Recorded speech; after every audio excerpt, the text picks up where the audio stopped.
lecture, we shall discuss the difference between a star and a planet. बहुत important topic है universe के under. 2021 में आपसे 5 number का सवाल पूछा गया स्टार और प्लेनेट के डिफरेंस के बारे में। अब क्योंकि पास्ट पेपर का सवाल है और स्टार और प्लेनेट से रिलेटेड और बहुत सारी चीजें पेपर में पूछी जा सकती हैं, इस वजह से ये टॉपिक आपको अच्छे तरीके से कवर करना आना चाहिए। सबसे पहले तो स्टार और प्लेनेट में जो एक बेसिक डिफरेंस होता है जो हम छोटी क्लासेस में पढ़ते हैं, दोनों ऑब्वियसली हेवनली ऑब्जेक्ट्स हैं।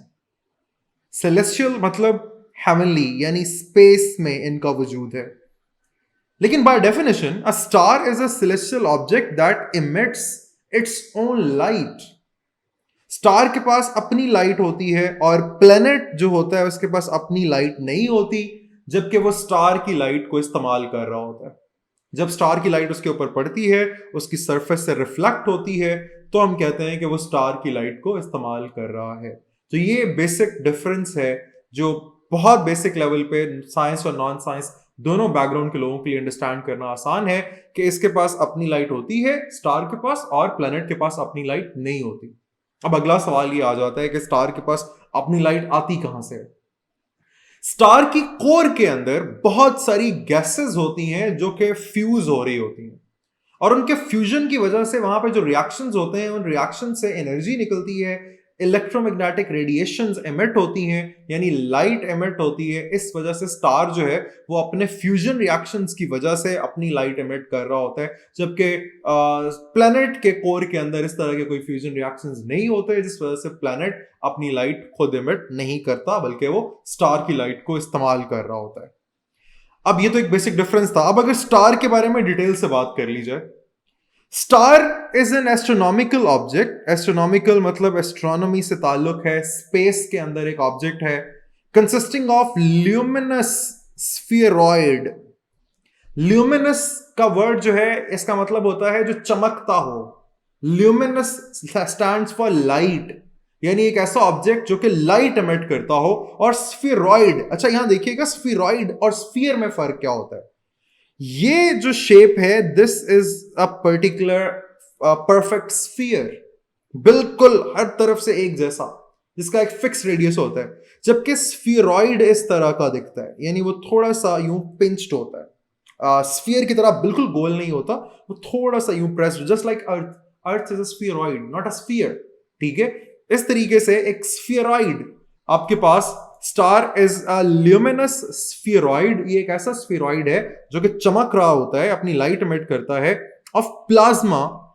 प्लाज्मा जो है it's a state of matter, यानी आपके पास गैस, आपने नाम सुना हुआ है। गैस को गैस क्यों कहा जाता है? क्योंकि इसके पार्टिकल्स बहुत रैंडमली मूव कर रहे होते हैं, एक दूसरे से बहुत दूर दूर होते हैं।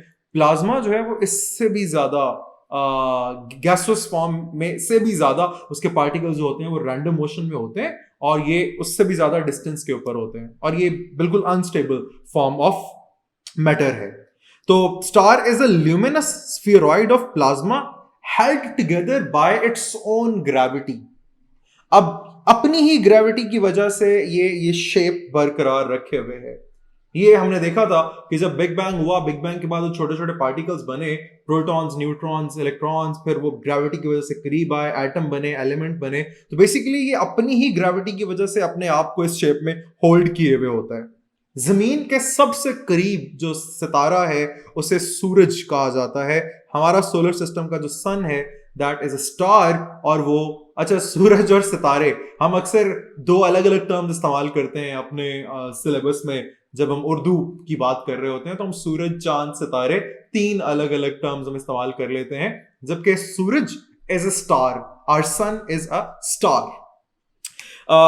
लेकिन रात को जब आप आसमान पे देखते हो तो आपको और बहुत सारे सितारे नजर आते हैं, लेकिन आपने गौर किया होगा कि वो बहुत छोटे छोटे होते हैं, ठीक है। वो इतने छोटे छोटे क्यों नजर आते हैं? क्योंकि उनका डिस्टेंस अर्थ से इतना ज्यादा है, कोई चीज जितनी दूर चली जाती है उतनी आपको वो छोटी नजर आती है। तो उनका अर्थ से डिस्टेंस जो है वो कई मिलियंस ईयर्स, लाइट ईयर्स होता है। लाइट ईयर का कॉन्सेप्ट जो है ये हम एक अलग लेक्चर में डिस्कस करेंगे। अभी फिलहाल आप ये समझ लीजिए कि लाइट ईयर जो है इट इज अ यूनिट और ये डिस्टेंस का यूनिट है, ठीक है। ईयर आमतौर पे साल का यूनिट होता है, तो इसलिए लोग कंफ्यूज हो जाते हैं कि लाइट ईयर का मतलब है कि ये शायद टाइम का यूनिट होगा, साल की बात हो रही है। ऐसा नहीं है। Light year is a unit. जिस तरह से मीटर एक यूनिट होता है डिस्टेंस का, लेंथ का, उसी तरह से लाइट ईयर भी एक यूनिट है लेंथ का या डिस्टेंस का।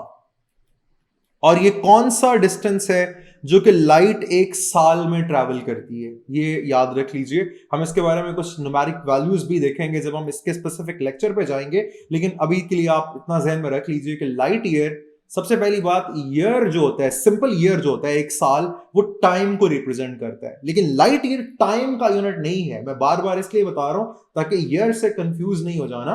Light year is a unit of distance. ये लेंथ को शो कर रहा होता है। कौन सी लेंथ? जो कि लाइट एक साल में कवर करती है। लाइट यहां से चलना शुरू हुई, एक साल के बाद जहां तक पहुंचेगी, इस डिस्टेंस को हम लोग लाइट ईयर कहते हैं। तो बेसिकली वो जो सितारे होते हैं वो हमसे कई कई लाइट ईयर्स दूर होते हैं, कई सौ, कई हजार, कई लाख लाइट ईयर्स दूर होते हैं। सिर्फ उनकी हल्की सी रोशनी जमीन तक पहुंच रही होती है, इस वजह से वो हमें बहुत छोटे छोटे नजर आते हैं। लेकिन असल में वो सूरज से भी हजारों गुना बड़े हो सकते हैं। सिर्फ उनकी दूरी की वजह से वो हमें छोटे नजर आ रहे होते हैं। और कुछ जो स्टार्स होते हैं, they take millions of year to die. आपको पता है कि स्टार के जो कोर के अंदर जो रिएक्शन हो रहे होते हैं, बेसिकली स्टार बनता कैसे है?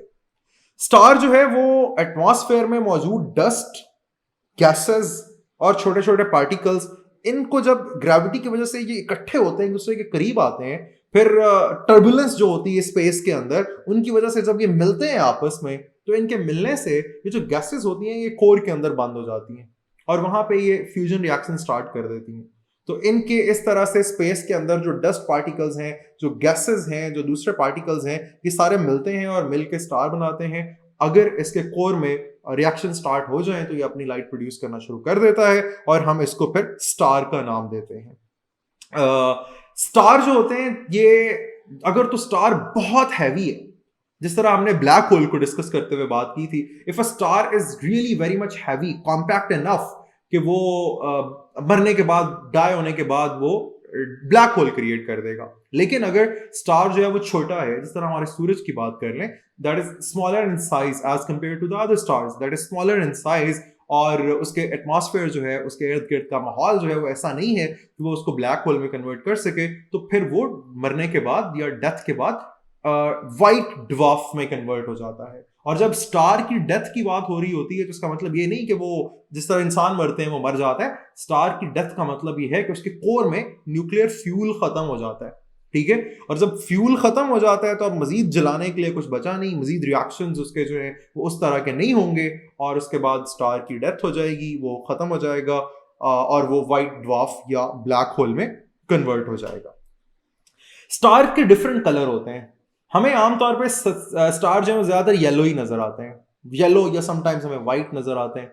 अब इनके येलो या व्हाइट नजर आने की जो रीजन है ना रात में, वो ये है कि एक तो पहली बात कि हमें रात को डार्क बैकग्राउंड की वजह से वो चमकता हुआ कलर जो है वो येलो टाइप नजर आता है। दूसरा, हमारी आंखें जो हैं वो रात के वक्त देखने में वो सेंसर्स इस्तेमाल नहीं करती जो वो सुबह कर रही होती हैं, वो डिफरेंट सेंसर्स इस्तेमाल करती हैं। तो सुबह को तो हमें रोशनी में सारे अलग अलग कलर नजर आ जाते हैं, लेकिन रात को हमें मोस्टली सारे सितारे जो हैं वो येलो ही इस वजह से नजर आते हैं। दो रीजंस, एक तो उसका बैकग्राउंड डार्क है, इस वजह से वो येलो नजर आते हैं, और दूसरा हमारी आंखें जो हैं वो रात के टाइम पे डिफरेंट सेंसर्स इस्तेमाल कर रही होती हैं।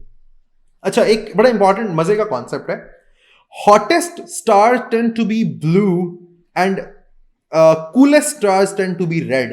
यहां देखिए, मैं आपसे सवाल करूं कि दोनों में से कौन ज्यादा गर्म है और कौन ठंडा होगा।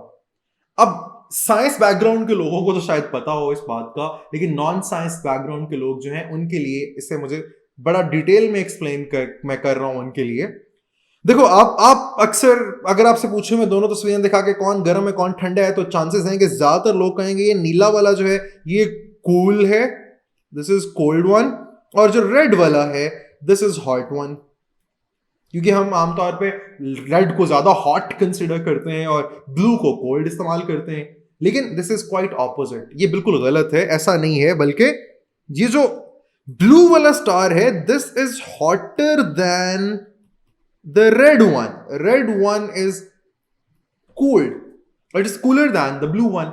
अब इसकी वजह क्या है? इसके लिए आपको इलेक्ट्रोमैग्नेटिक स्पेक्ट्रम को समझना पड़ेगा. इलेक्ट्रोमैग्नेटिक स्पेक्ट्रम को मैं जरा क्विकली थोड़ा सा एक्सप्लेन करता चलूं. इलेक्ट्रोमैग्नेटिक रेडिएशंस जो होती हैं उसके अंदर जो विजिबल रीजन है, मैं सिर्फ उसकी बात करता हूं. विजिबल रीजन 7 तरह की लाइट के ऊपर कंसिस्ट करता है. 7 डिफरेंट वेवलेंथ्स होती हैं. याद रखने के लिए हम अक्सर छोटी क्लासों में ये शॉर्टकट इस्तेमाल करते हैं जिसे हम कहते हैं विबग्योर. ठीक है. अब जो विबग्योर है ये बेसिकली 7 अलग अलग कलर्स को इंडिकेट कर रहा है जो कि व्हाइट लाइट के अंदर होते हैं. इनमें violet, indigo, blue, green, yellow, orange और रेड.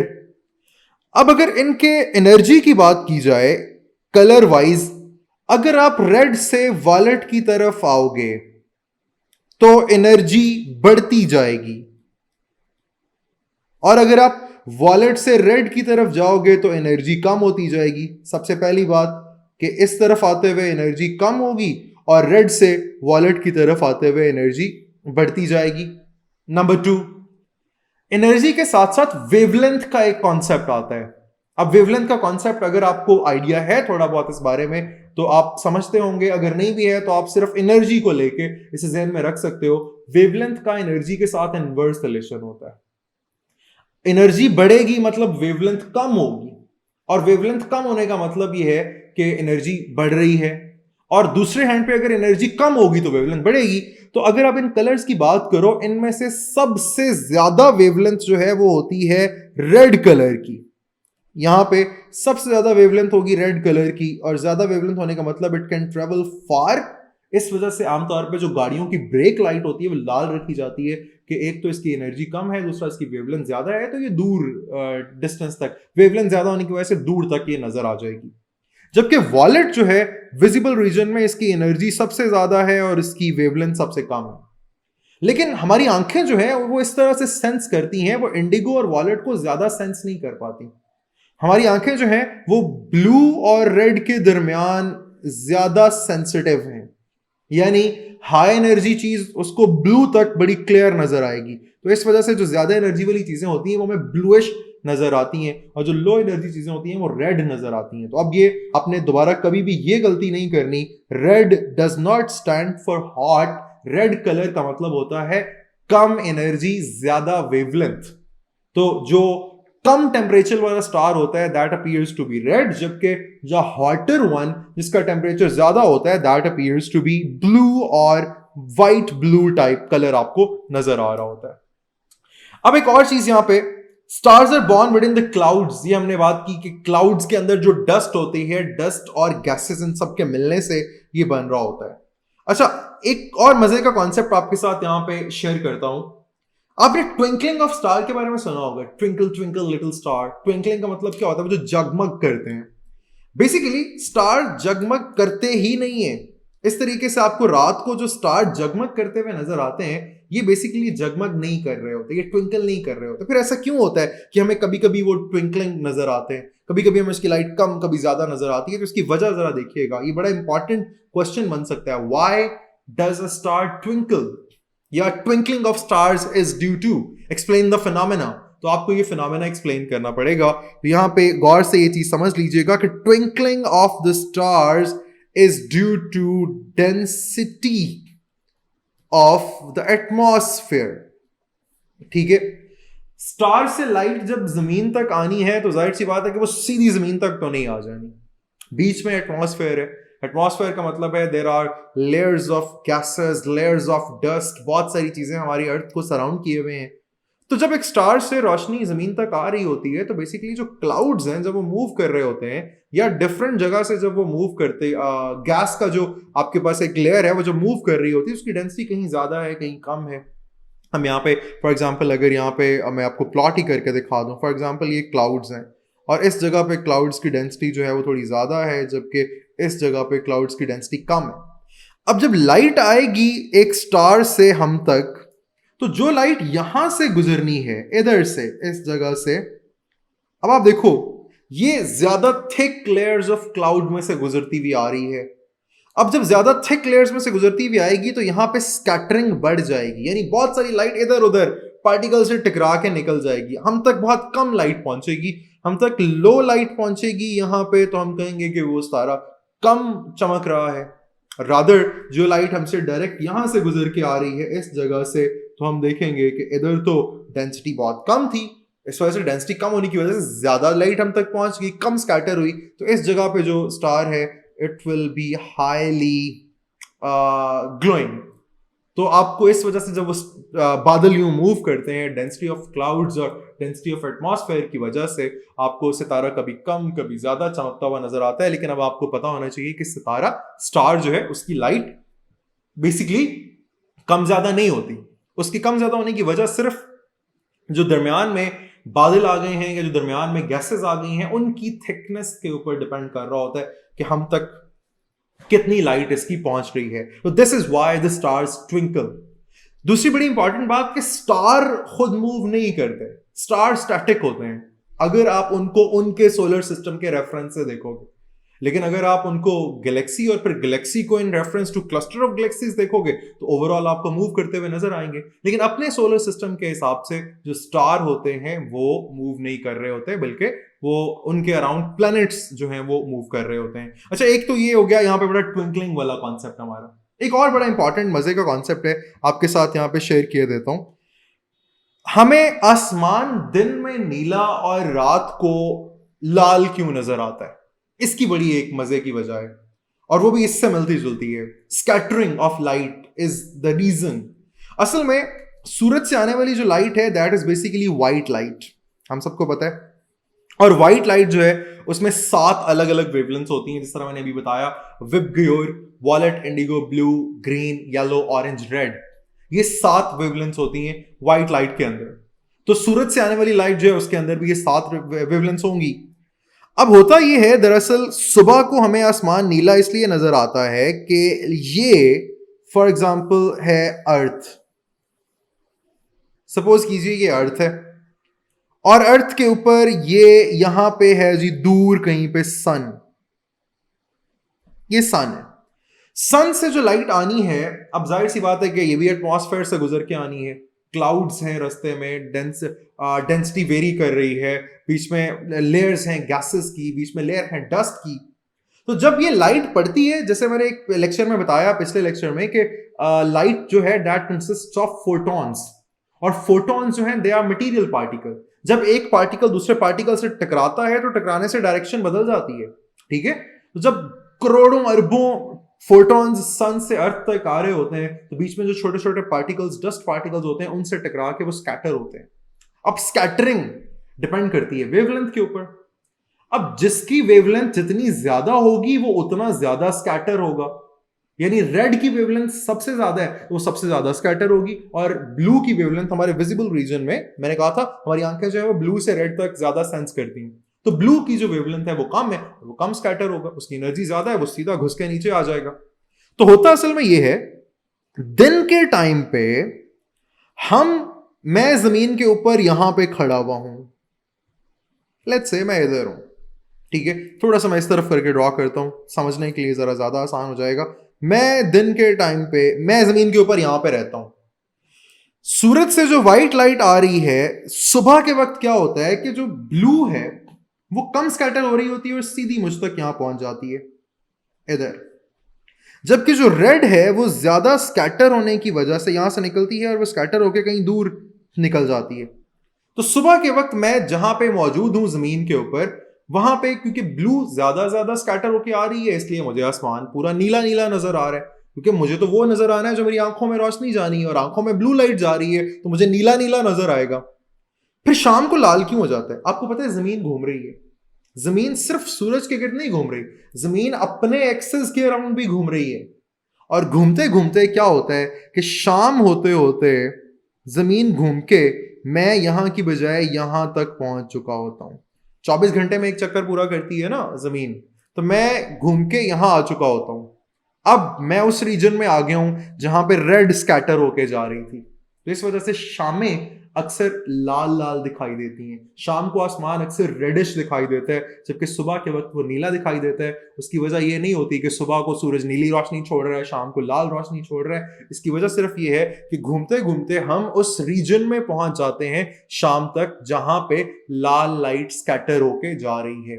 तो इस वजह से शाम को अक्सर हमें रेडिश नजर आता है। तो ये एक और मजे का कॉन्सेप्ट था कि why do we see the sky blue in the morning and red in the evening. ये क्वेश्चन भी यूनिवर्स को लेके, स्टार्स को लेके बन सकता है। और ये हमारे पास हो गया, not all the stars are yellow, but वो हमें येलो क्यों नजर आते हैं मैंने इसकी रीजन आपको बता दी, due to the dark background and हमारी आंखें जो हैं वो जो इस्तेमाल करती हैं डिटेक्टर्स या सेंसर्स, वो रात को और इस्तेमाल करती हैं और सुबह को और इस्तेमाल कर रही होती हैं। तो ये एक बेसिक इंट्रोडक्शन हो गया स्टार के बारे में। इसमें से जो इंपॉर्टेंट बात थी वो स्टार अपनी लाइट खुद प्रोड्यूस करता है। अब आ जाते हैं प्लेनेट के ऊपर। अच्छा, प्लेनेट जो है, जैसा हम सबको पता है कि अर्थ एक प्लेनेट है, मार्स एक प्लेनेट है, जुपिटर एक प्लेनेट है। पहले हम लोग प्लूटो और सियरस को भी प्लेनेट समझते थे, लेकिन बाद में रिवील हुआ कि नहीं, ये तो प्लैनेट्स है ही नहीं। तो बेसिकली वो क्या डेफिनेशन है जिसकी वजह से हम एक ऑब्जेक्ट को प्लैनेट कह सकते हैं या हम उसको प्लैनेट नहीं कह सकते। तो इसके लिए IAU, इंटरनेशनल एस्ट्रोनॉमिकल यूनियन, ये याद रखिएगा, इंटरनेशनल एस्ट्रोनॉमिकल यूनियन, इसको IAU भी लिखा जाता है। इसने 2006 के अंदर एक डेफिनेशन दी। अगर कोई ऑब्जेक्ट, कोई हेवनली ऑब्जेक्ट उस डेफिनेशन पे पूरा उतरे तो इसको हम प्लैनेट बोलेंगे, और अगर पूरा नहीं उतरे तो हम उसको प्लैनेट नहीं कह सकते, फिर कुछ और बोलेंगे उसको। ठीक है, इस डेफिनेशन के मुताबिक प्लैनेट कहलाने के लिए 3 कंडीशंस का होना जरूरी है। पहली बात, ये किसी ना किसी सोलर सिस्टम के अंदर अपने स्टार के गिर्द घूम रहा होना चाहिए। नंबर 1, जिस तरह से हमारे नेबरहुड में, हमारे सोलर सिस्टम में sun is a star and earth is revolving around it, तो अर्थ को हम प्लैनेट कह सकते हैं। लेकिन सिर्फ स्टार के गिर्द घूमना सफिशिएंट नहीं है। दूसरी कंडीशन क्या है? It must be big enough, इतना बड़ा भी होना चाहिए दैट कि इसकी जो ग्रेविटी की वजह से इसकी स्फेरिकल शेप बनी रहे। प्लैनेट की स्फेरिकल शेप होनी चाहिए। ये दूसरी कंडीशन है। पहली कंडीशन, इसे स्टार के गिर्द घूम रहा होना चाहिए। दूसरी condition, it must be big enough कि ये अपनी ग्रेविटी की वजह से अपनी स्फेरिकल शेप को बरकरार रखे। और तीसरी कंडीशन ये कि इसकी ग्रेविटी इतनी स्ट्रांग होनी चाहिए कि अपने आसपास के पूरे इलाके को क्लियर कर ले, ताकि इसके रास्ते में कोई हर्डल ना आए जब ये सन के अराउंड घूम रहा हो, तो किसी चीज से टकराने का खतरा ना हो। तो ये 3 कंडीशंस अगर सेटिस्फाई हो जाती हैं, it must orbit a star in our cosmic neighborhood. The star is sun. Number 2, it must be big enough to have enough gravity to force it into a spherical shape. और तीसरा, it must be big enough that the gravity cleared away any other object of a similar size near its orbit around the sun. अगर ये 3 condition satisfy हो जाती हैं तो हम बोलेंगे कि ये एक प्लेनेट है। अगर ये इनमें से कोई एक कंडीशन भी सेटिस्फाई नहीं होती तो हम बोलेंगे ये प्लेनेट नहीं है। ठीक है, अब प्लेनेट के अलावा और क्या क्या ऑब्जेक्ट्स हो सकते हैं? प्लेनेट की अपनी लाइट नहीं होती, ये ध्यान में रखना है। प्लेनेट के अलावा एक और ऑब्जेक्ट हमने देख लिया, स्टार। स्टार के लिए कंडीशन ये है कि उसकी अपनी लाइट होनी चाहिए। लेकिन इसके अलावा और क्या क्या ऑब्जेक्ट स्पेस में हो सकते हैं? There can be a dwarf planet. Dwarf planet भी एक सेलेस्टियल बॉडी है, यानी इट्स अ हेवनली बॉडी। लेकिन इसके अंदर इसकी कंडीशन क्या है? हम एक प्लेनेट को कब प्लेनेट नहीं बल्कि ड्वार्फ प्लेनेट बोलेंगे। इसका ऑर्बिट होना चाहिए अराउंड द सन, इसकी सफिशिएंट ग्रेविटी होनी चाहिए जो इसको इक्विलिब्रियम में होल्ड करके रखे। लेकिन तीसरा, अगर ये 2 कंडीशन सेटिस्फाई हो जाएं लेकिन ये it has not cleared the neighbourhood around its orbit, तो फिर आपके पास ये, इसको आप प्लेनेट नहीं कह सकते। यानी 3 में से 2 कंडीशन तो सेटिस्फाई हो गई कि ये सन के अराउंड घूम भी रहा है। नंबर 2, इसका मास भी इतना ज्यादा है कि ग्रेविटी की वजह से अपनी इक्विलिब्रियम पोजीशन को भी बरकरार रखे हुए है। लेकिन सिर्फ एक चीज, तीसरी कंडीशन, कि it could not clear out the surroundings, it's neighbourhood. अब इसने ये कंडीशन सेटिस्फाई नहीं की, इस वजह से हम इसको प्लेनेट नहीं कह सकते, बट हम इसको ड्वार्फ प्लेनेट कहेंगे। लेकिन एक और कंडीशन है, ये सैटेलाइट नहीं होना चाहिए। ठीक है, सैटेलाइट क्या होता है? सैटेलाइट वो ऑब्जेक्ट होता है जो किसी प्लेनेट के अराउंड रिवॉल्व कर रहा होता है। देखिए, ड्वार्फ प्लेनेट सन के अराउंड रिवॉल्व करेगा, किसी प्लेनेट के अराउंड रिवॉल्व नहीं करेगा। अगर कोई प्लेनेट के अराउंड कोई चीज रिवॉल्व कर रही है, that will be called a satellite. और सैटेलाइट दो तरह के होते हैं, एक होता है आर्टिफिशियल सैटेलाइट और एक होता है नेचुरल सैटेलाइट। जिस तरह जो जमीन है उसका नेचुरल सैटेलाइट है मून। मून, चांद हमारा जो है वो मूव कर रहा है अराउंड द अर्थ। अब आपको चांद शाम को चमकता हुआ नजर आता है, लेकिन चांद सितारा नहीं है, चांद की अपनी लाइट नहीं होती। चांद is not a star, moon is not a star. चांद लाइट कहां से ले रहा होता है? ये सूरज से अपनी रोशनी ले रहा होता है, ठीक है। तो इस वजह से जो मून है that is a satellite because it is revolving around a planet. और आर्टिफिशियल सैटेलाइट कौन से होते हैं? सर नासा ने बहुत सारे सैटेलाइट भेजे हुए हैं फिजा में। जिस तरह कम्युनिकेशन सैटेलाइट जो होते हैं वो जमीन के अराउंड घूम रहे होते हैं, प्लेनेट के अराउंड घूम रहे होते हैं। तो कोई भी वो ऑब्जेक्ट जो प्लेनेट के अराउंड रिवॉल्व करेगा that is called a satellite, ठीक है। अब इनके अलावा यानी स्टार, सैटेलाइट, प्लेनेट और ड्वार्फ प्लेनेट, इनके अलावा जितने भी ऑब्जेक्ट्स होंगे, ऑल अदर ऑब्जेक्ट्स जो हैं उनको हम स्मॉल सोलर सिस्टम बॉडीज कहते हैं। स्मॉल सोलर सिस्टम बॉडीज, इन तमाम चीजों को एक्सक्लूड करके बाकी जो कुछ भी बचेगा उन सबको फिर हम स्मॉल सोलर सिस्टम बॉडीज कह देंगे। तो ये एक बेसिक डिफरेंस था between star and a planet. इसमें हमने देख लिया स्टार क्या होता है, प्लेनेट क्या होता है, स्टार बनता कैसे है, स्टार डिस्ट्रॉय होने के बाद क्या होता है, प्लेनेट को प्लेनेट कब कहा जाता है आईएयू के मुताबिक। इसकी जो 2016 में डेफिनेशन, 2006 में जो डेफिनेशन आई थी वो डेफिनेशन क्या थी, ये तमाम चीजें अगर आपको 5 नंबर का सवाल आ जाए पेपर में कि what's the difference between a star and a planet, तो आप ये तमाम चीजें उसके अंदर लिख सकते हो।